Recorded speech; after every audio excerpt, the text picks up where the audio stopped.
एक मोहन नाम का व्यक्ति था। वो बहुत ही गरीब था, लेकिन शिव का बड़ा भक्त था। शिव की आराधना किए बिना जल का एक कण भी मुंह में नहीं डालता था।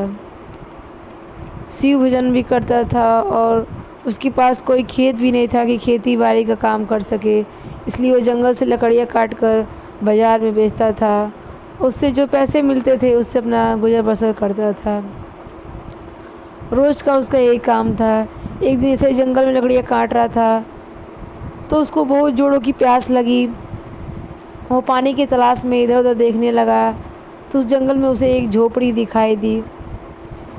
वो झोपड़ी के पास गया तो देखा कि उसके अंदर एक सुंदर सी लड़की है, लेकिन एक आँख से कानी थी।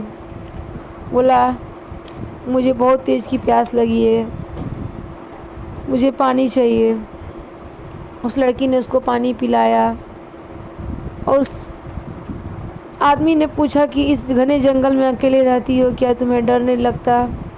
वो लड़की बोली, मेरे माँ बाप तो बचपन में ही मर गए थे, एक मेरे दादाजी सहारा थे, वो भी चल बसे, और मैं आधा उम्र मेरा निकल गया जंगल में रहते रहते।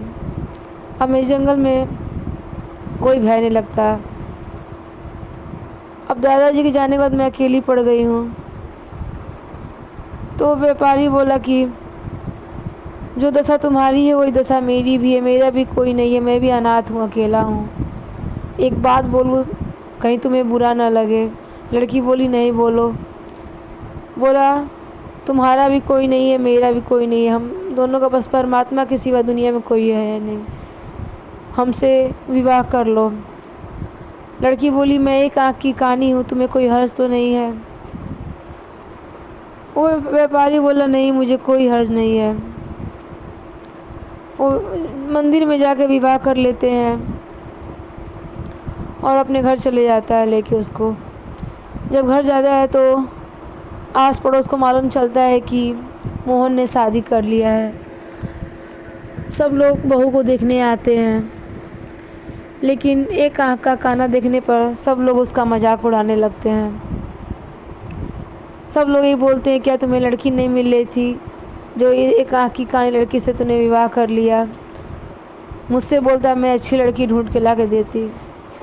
मोहन बोला, आप लोग को कौन बुलाया था यहाँ पे बहू देखने के लिए? आप लोग को यहाँ नहीं आना चाहिए था, या वैसे मजाक उड़ाना था। तो वो ऐसे बोलते हुए सब लोग चले जाते हैं गांव के। लड़की को थोड़ा बुरा लगता है, लेकिन कुछ बोलती नहीं है, चुपचाप रहती है। मोहन समझाता है कि लोगों की आदत है दूसरों की बुराइयां करना, तुम इन लोगों का बुरा ना मानना। हम लोग अब यहाँ नहीं रहेंगे, हम लोग परदेश में चले जाएंगे। लड़की बोली, ये घर द्वार छोड़ के क्यों परदेश में जाएंगे? वो बोला, लोग यहाँ रहने नहीं देंगे, तुम्हारे दुख को देख के मैंने विवाह किया था, लोग शादी के बाद तुमको और दुखी कर रहे हैं। लड़की बोली, ठीक है, चलेंगे। फिर वो पानी भरने गई,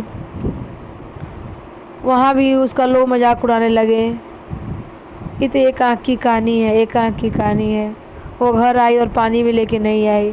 उसके पति बोले, पानी नहीं लाए? बोली, लोग इतने मजाक उड़ाए और पानी भी मुझे नहीं भरने दिए।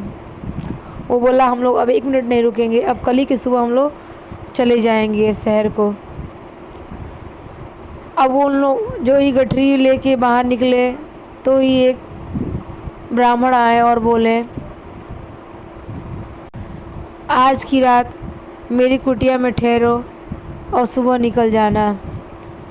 वो कुटिया में ठहर जाते हैं साधु की बात मान के, और सुबह नहा के नदी में स्नान करने जो ही जाते हैं कि स्नान करके भजन कीर्तन किया जाए शिव जी का। जो इस नदी में स्नान करने जाती है उसका एक आँख ठीक हो जाता है और वो खुशी के मारे फूले नहीं समाती है और आकर अपने पति को बताती है कि मेरे आँख में जो भी परेशानी थी ठीक हो गई और एक आँख मेरा सही हो गया, अब मैं अच्छे से सबको देख सकती हूँ। वो समझ गया कि ये भगवान भोलेनाथ की कृपा है। खुश होकर वो उस ब्राह्मण के पास बताने के लिए जाते हैं। तो जाते देखते हैं कि न वहाँ कुटिया है न वो ब्राह्मण है, सब गायब हो चुका है। वो समझ जाते हैं कि भगवान भोलेनाथ की कृपा है। हर हर महादेव।